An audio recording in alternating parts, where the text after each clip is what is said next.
Welcome to Modern Home Masterminds with beSpoke Brokers. I'm Shawna Glazier, designated broker and owner. And I'm Brittainy Williamson, associate broker with beSpoke Real Estate. We are beSpoke Real Estate, and we're also your guides to modern luxury across the entire state of Arizona. Each week, we chat with masterminds shaping the modern spaces. Do you want to get a behind-the-scenes look at your design, build teams, processes? Open communication and teamwork will lead to a successful project. From architects to builders, designers, and more, let's explore the art of modern living together. All right, welcome back, listeners. Do you ever look around our incredible valley and wonder what it takes to become a luxury bespoke developer? Our guests today, Max and Patrick, are here to share their journey with us. Yes, in addition to being partners in American One Luxury Real Estate, Max and Patrick also head up MP Design and Development, which has recently been very busy building luxury spec homes around Paradise Valley, correct? Correct.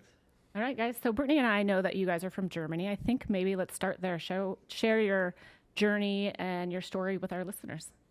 Well, first of all, thanks for having us. We're happy to be here today and excited to give you guys a little bit of insights and hope the listeners enjoy it. Patrick and I came from Germany. It was about 7-8 years ago. We moved over. The first trip was a few years prior to that when Patrick told me we got to check out this amazing place in the middle of the desert that is not very known back home. But yeah, we got out here, played a little bit of golf. Obviously, this is golf mecca. We had an amazing time, and we said, one day we just got to figure out how we can make it happen here. Were you selling real estate in Germany? No. Were you doing no? Never. No, we had to start from zero anyway. So we always had an interest in real estate. So we said if we have to start over again, might as well start in something we like and enjoy. We had done a cosmetic flip before that we actually bought in hopes to use it as a vacation rental for us when we're here and then rent it out while we're gone. And that kind of like how we got into it. And then we said, okay, that's what we want to do on a bigger scale, and went from a $80,000 townhouse to now doing these luxury homes. Yeah. That's amazing. Your projects are very cool, and they definitely have been a step up from an $80,000 condo, for sure. When you've now kind of have your own design and development team. Are there certain architects that you work with on your projects? Yeah, I mean, we most recently worked with PHX, Phoenix Architecture, Eric Peterson. Our two latest projects, we partnered up with Ty Harrison, who used to be the right-hand guy of Mark Whipple out of Los Angeles. He's originally Arizona native, but then went to LA to do most of his work, and now he's back here. So we have 3 projects going with him as we speak. Yeah, I've seen a few of them. Pretty special. What I'm curious to know about the bespoke. So you guys are bespoke developers, but we're also seeing a lot of now M&P development. Are you shifting names? If so, why? We love bespoke. We always said it's very difficult for everybody to like separate all these different things we do, because you have the brokerage, right? That sometimes we represent a developer, and everyone's like, "Oh, is that your project?" Like, no, here we're just the agent. Then there's somewhere we did construction, and there's somewhere we just did the design or did. So we kind of did it all, but the MP design development is basically the developer. That's the quarterback that puts together the money, picks the architect, finds the land, does the whole project. Where bespoke development was the actual builder doing the construction. So we always figured those are like two different things, right? But we kind of actually went away, and that's why the M&P is coming up more and more, is because we're trying to be not too involved in the actual construction side. So we also now, depending on the scope of work, we change architect, contractor, designer, adjusting to the level of the project that needs to be done. That's kind of how we like wanted to try to be a little bit stay neutral in the market too, right? Because we do have the brokerage, so we don't want to just commit to one build and one architect and then miss out on all the other business because we're like too focused on one thing. So that's why we kind of like try to switch it up and have different projects with different teams, quote unquote. Smart. I think it's a great idea. I forgot to tell you, I had a call yesterday. Someone asked if bespoke brokers, if we only sell what we build, and I was like, can you elaborate what you're asking? They thought that we were bespoke developers also. I was like, let me explain to you. Well, and there's a bespoke builders in town, I think. Yeah. Right? I mean, it's great. I mean, yeah, it's a wonderful name. Yeah. It is. Yeah. But it is good that you are going to a space where you can capture the whole audience and focus on what you want to focus on. I mean, that's kind of why we are putting this together, because we want to just kind of expand our knowledge base as well as our listeners' knowledge base of who all is out there in the modern design space, be it an architect, builder, developer, interior design, landscape. We're trying to cover all the bases, because we too don't want to be kind of pigeonholed in one area, but we want to kind of let everybody know what's out there. So Shawna told me that she came to see a couple of your projects the other day, and she was talking about some of the finishes that you're using and how incredible they were. Do you want to talk a little bit about that? That's Patrick's department. Yeah, I mean, I think we try to look outside of Arizona too, like what are people building outside of Arizona, just trying to be a little bit ahead of the curve. And I think LA, that's why we used Ty Harrison on 2 projects. He was involved in, $30-40 million hillside Hollywood Hills builds. And we said, okay, what are some of the things you've been doing over there that gets you those numbers that we might not see here? And I think stuff like that is like ceiling details, figuring out the floor to ceiling glass, which I know you guys are very big on too.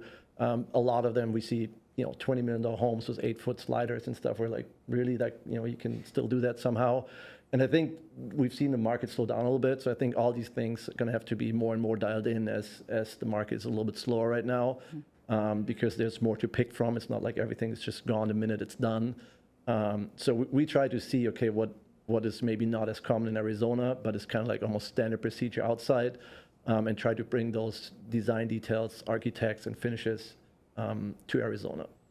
Yeah, it's really impressive. I mean, even like your lighting package and your landscape package, I think the product that you guys are developing mimics a true design build for an owner, and sometimes it isn't. Sometimes you're doing spec houses and you're still putting in the quality that especially the luxury buyers are wanting in our market. Mm-hmm. So well done.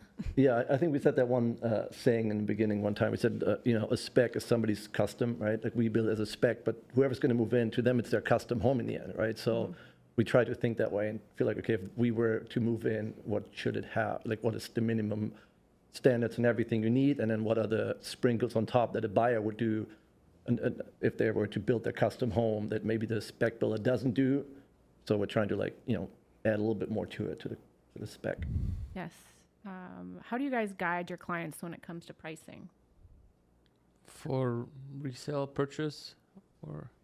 Yeah, I mean, I think altogether you can answer it in a couple of steps, like when they're coming to you and they're telling you, are you giving price per foot to build, or are you always looking at the end of it? What is it going to cost?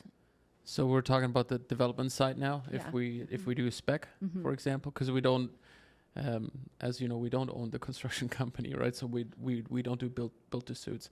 But I think that on a development deal, it depends on if we're talking a flat lot, a hillside lot. I guess that's the first two things, right? So because site work is obviously a big factor in those. So is timeline, right? Then the other thing is, in which part of Paradise Valley are we? So I don't know if you've seen that there was a really good article that was published by Phoenix Valuations about the quadrants of values and per acre in Paradise Valley. So depending on which submarket you are, that's kind of dictate the exit price. And then from there, you back into the actual product and budget on what you can spend, right? So we kind of do this like the German backwards engineered way. We back into that. So it really depends on the project. But I would say if you're talking under $10 million in the flats, build cost should be anywhere in the $700 to $900 a foot, depending on finishes. And hillside? Hillside depends on how Much bad work. it gets, but I mean, we have Yeah. one right now where we're looking with a potential investor on it, and I mean, it could be $1 million and a half just in site work. So that would add, basically $200 a foot just for site work, as well as the time. So you got to factor that in. But we've seen great returns on Hillside just because of nobody wants to spend the time and the brain damage to figure out what can be built and how can it be built. So we see great returns on. Yeah, well, especially you guys have done some in Clearwater Hills, which is Maricopa County permit, so you don't have to deal with Paradise Valley. And it saves the client 6 to 9 months on that hillside review. But the 7 submarkets, I know exactly what you're talking about, and it's key when we're pricing and going on listing appointments. Somebody who has a lot, and they might be an out of town person that inherited this property, and they're like, oh, it's Paradise Valley. The one over there is $4 million, and I'm like, well, here's these submarkets, because it really is. What side of Tatum are you on? Are you backing McDonald or Lincoln? I mean, it's a big thing. Mm-hmm. So I know what you're talking about. I need to update the map that I have, because, I mean, if you're in $1 billion row or, anywhere near the Paradise Valley Country Club, you're like A+ land. But so the purchase. Oh, side, I was going to ask you: go ahead. Are you seeing the majority of your clients purchase the homes while they're still being built, or when they're finished? What are you seeing on that front? I mean, we used to pre-sell 80-90% of our development inventory, not anymore, and that's a combination of the market has changed a little bit, and I think we've got a little bit more experience now, and I'm trying to think how I say this diplomatically, and got a very extensive experience on what it means to pre-selling a property, coming with all change orders, timelines, etc. So it's a combination of both, and then ultimately, when a home is all finished, ready to go with furniture, that carries a big premium or convenience factor. So bird in the hand, two in the bush. You gotta pick your battles. But our preference right now would not be to pre-sell. Just finish all the way through, and then you buy what you see, and that's it. Yeah, and that's exactly what you guys do. I mean, the homes that I've seen of yours are completely furnished, ready to go. Everything's completely done. Have you ever had to take over a project from another builder? No, we have not. We try to avoid it at all costs, I guess. I mean, there's so many times we walked in, we're like, there's really potential here, but then you kind of bring 1 or 2 people in to take a look at it. We've worked with Advocate before, who's like a builder consultant, right, in PV, and you think it's maybe a good deal, whatever, and they come in, they're like, I mean, there's so much wrong with the house. Like you got to give the warranty at the end, right? And then you're stuck with it, regardless if you're the builder or the developer or the seller, the agent.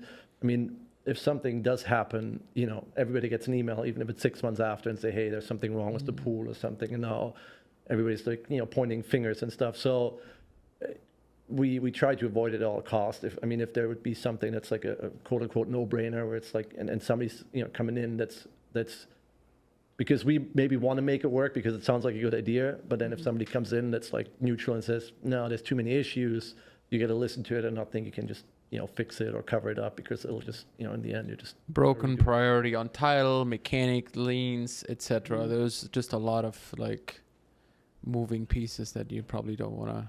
A lot of trouble that could want to get involved. Any advice you can give to our listeners who are potentially thinking about getting into development? We always say good luck first. Right? You need some luck. That's the best advice. Good luck. I think it's we had to learn it too. I think that the team is the most important thing. The cost is what the cost is. Everybody says I can maybe do it for $50 less a square foot, or I can, we have to build this at 300 a foot, and everybody's like, it's not possible. But somebody's convinced, no, I can make it happen, and it just never happens. So the number is what the number is. You cannot do it for less. If anything, it will always be more. The timeline is always going to be longer than you think, right? If you think it's 12 months, it's probably going to be 14 or 15. That's just what it is. And we have a friend of ours that's a banker, and he said he's done this for 7 years and never has a project finished on time, on a budget, ever in 7 years that he's done loans on. And I think that's just how it is. You just have to account for it. And I think the mistake some people make in the beginning is that they feel like they can squeeze numbers better than other developers, builders, whatever, but you can't. Concrete is the cost of concrete, and framing is the cost of, you can only save so much and still do a decent product at the end. So I think having a good team that gives you an honest opinion on everything, and then trusting those numbers and timelines, and in your mind add another 10-15% to it. And then if that works out, then you probably found a deal. So patience is key, not just jump on the first thing because you want to do something. And then I think that's key, yeah. Yeah. How are your nerves in a market like this, when the market starts to shift and you've got projects that you're finishing up? What are your feelings about that? So I think we're, as of today, in a very fortunate position because we just wrapped up our biggest development that closed in Clearwater Hills for $16.4 million. That was a 4-year development. So that's off the plate, sold. That was a big one. We just closed on our first development in Florida. That was a big one too. Also over time, over budget. Just like every project, that's just classic. And then our last spec that we have on the market just went under contract on Monday. Nice. So right now we're in a pretty good spot. We're looking for deals on a daily basis. We always do. But we're in a good position where we don't have any pressure to go into the next deal. So I think we're extra conscious and cautious about our next acquisition. So we have one that's pre-sold, that's closing in probably like March, April completion. That's in Clearwater too. That has high 7-figure non-refundable, very solid buyer. So that one just needs to get finished. What's the price per foot on that one? About 16 something a foot. 1,600 a foot, a little over 5,000 square feet, single level. PHX did the plans. It's probably, I think this house, if we could have built it 10 times more, we would have sold it every single time pre-completion. I think this was the property that we got the most calls on by a mile, all the way throughout. And we still get calls. This has been on MLS for a long time because we put it up with renderings. Then we pre-sold it. The deal fell out. Pre-sold it again. Deal fell out again. And then the third buyer actually ended up sticking. But yeah, people call. This is the jewel box hillside single level, which looking at where the market is right now on where we would have to acquire a lot at for the price. I think we can't reproduce that. And if we would buy a hillside lot, then you would build bigger, right? Because you got to make the numbers work, right? But this is a prime example of like a extremely desirable home. Mm-hmm. Yeah, and that jewel box, I can't tell you how many calls I get, people looking for it. Yeah, we had that conversation with Andrew Turley, and I think, and we've done it too, like everybody's trying to maximize square footage to bring the price per foot for the lot down. And so everything is now 8,000, 9,000, 7,500 square feet. And there's a lot of clients like that when we pre-sold, they sold a house that was over 9,000. They're trying to downsize to 50, 200 square feet. Local buyer too. Yeah. But I think there's enough inventory because lately everybody's building as big as they can to get the price per foot. Because you build for 800, you sell for 1,500. You obviously try to build as much as you can. But I think it left a big buyer pool out there that wants something new and redone, but on a smaller square footprint, basically. And I think those are the people that are willing to pay $2,000 a foot because they're not really looking at the price per foot. It's, And are the amenities, is it thought out? I feel like we were going towards that smaller footprint pre-COVID. Like everything was getting smaller. And then as soon as COVID hit, it was like, we want double offices. We want all these amenities. We want the extra casitas. We want the spaces. And now we're going back slowly to what we were pre-COVID and the smaller footprint. Yeah, I feel like we've seen like it kind of goes both ways, smaller or bigger, right? We've had a few clients that wanted 2 offices, that they wanted bigger, right? Which in PV with all the building restrictions gets harder and harder to do. But so we had a few that wanted the 10,000 plus with the offices, the gym, all that. And then on the other side, you have people that say, I don't need all this extra stuff. I just, need a nice 3-bedroom house with a big off, whatever. And I'm willing to pay $10 million for a 5,000 square foot house if it's done perfect. Like I just don't want it bigger, right? It's not the price. So I feel like it's hard to do and trust that it's going to sell at a big number. But I think the one we have in Clearwater, that's, a good example of you can get a high price per foot, even on a smaller footprint, because there's a lot of buyers out there for it. Yeah, well, your 16 and a half was 1850 Was a it foot? 1813 a foot? Is that a record for Clearwater? Yeah. Yes. Yeah. Until we close ours. Yeah. Yeah. Well, Hopefully, but you're helping us. well, the good Yeah. thing is obviously I love when you have a record too. Just don't forget ours was a spec. Yeah, yours True. was a remodel. Yeah. Yeah, it is crazy the numbers that you guys are getting. Yeah. So it just goes to show what great product you guys are developing. Yeah. So you mentioned Florida. You closed on one in Florida. Yeah. So you're expanding outside of Arizona. Yeah, but we're not gonna. So yes, we do. I'm licensed in Florida. I'm with Douglas Elliman and Frederick Eklund, the Eklund Gomes team, which is pretty much in the entire U.S. Team of like 80, 90 agents with $4 billion in deals a year. It's absolutely insane what they do. So we joined them, and the thought was, okay, we're going to leverage some of the resources that we have on the southeast coast of Florida, as far as building materials, light coves, doors, etc. What you and I talked about before, and start developing over there. And this was our first project. And as of now, I don't think we're going to acquire something in the next like few months. We're very busy here. The brokerage doing good, and it's remote development has obviously its challenges, right? Even if you have the resources.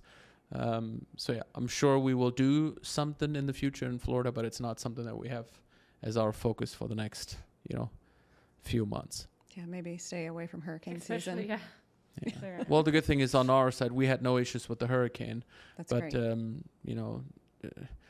property taxes, insurance, flood insurance. I mean, there are a lot of things that you have to deal with there that you simply here don't. Plus, we live here, so this is a huge benefit of being able to go to the job site 10 times a day and keep a tight leash on everything that's happening. Benefit for everyone. All right, so this time of our show, we like to do a little rapid fire. You guys all right with that? Just a couple quick questions. You both can answer. Yeah. Sure. I'm disappointed on our first question, though. So what is your favorite sport? Like, I already kind of know. Maybe I don't know. That's a rep. I mean, I like all sports. I watch a lot of sports. Are we talking watching or playing? Yeah, well, To play. What's your play. favorite sport to play? Play. Tennis. oh, I did see that you played Soccer. tennis. soccer, Yeah. not golf? No. Really? My husband wouldn't say golf either. Really? No. Yeah. I spent 20 years on a golf course. I'm done. Yeah.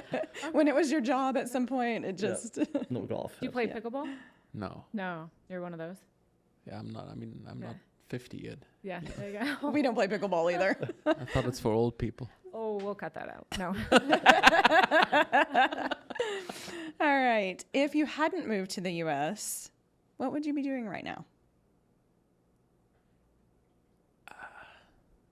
I would probably still do something with real estate because I always had the passion and the interest in it.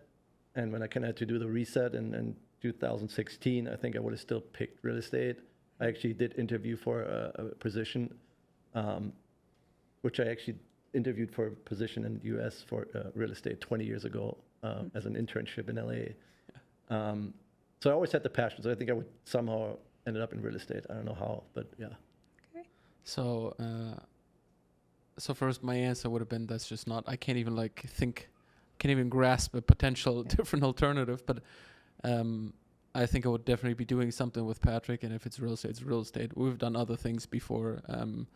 So that would be the case, but I would definitely not live in Germany. That's a 1,000%. So be somewhere else. Yeah.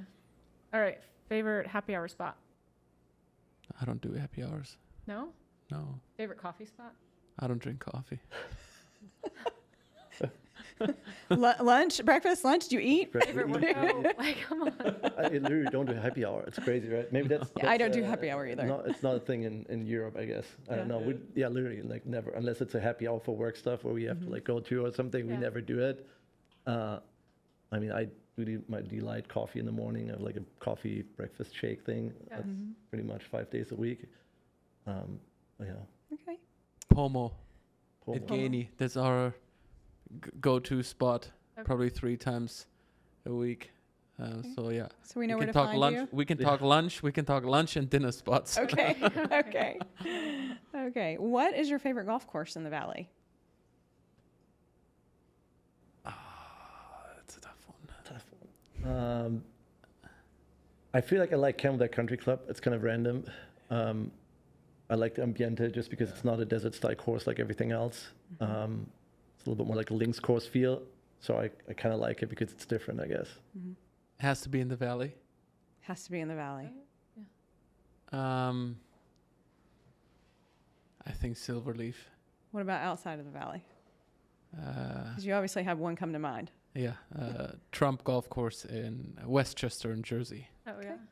That place is amazing. But Silverleaf, especially because of the halfway house. Have you been there? I have. A halfway house like a clubhouse, and you can Yes. get everything in there. Yes, everything. Yeah. It's amazing. I haven't played, but I have heard. All right, last one. Which do you like to do more? Sell real estate or development? Which side do you like better? Tough one. I think they go hand in hand. I think the development is more fun on the creative side, but it's more like slow paced, right? Because it takes 18, 24 months to get a deal done. And we like to do deals. So, we're always on the phone trying to figure stuff out. I feel like the fast pace of selling and buying real estate, I think that's more exciting because it's faster turnover. It's more happening. Yeah, same. Yeah. Okay. Awesome. Well, Max and Patrick, thank you so much for joining us today. We are going to link all of your contact information in our show notes, but if you wouldn't mind, could you tell our listeners the best place to find you? So best place to find us, our website, maxandpatrick.com, and then our Instagrams. Patrick's is Patrick Need a Drink. You have to add that because we get all of our names get all misspelled all the time. And then mine is at the Max DeMello. Also, probably have to spell that. We will spell it out so for yeah, them. that's where you can find us. We'll link it all. All right, guten Tag. Good talk. Dankeschön. Yeah. All right, that's it for today's episode of Modern Home Masterminds. If you've enjoyed what you've heard, please subscribe, rate, and leave us a review. Thanks so much to our guests for sharing their insights, and to you, our listeners, thanks for learning about everything modern with us. And if you are ready to take the next step in your real estate journey, please reach out to us at beSpoke Real Estate. And until next time, keep living, loving everything modern.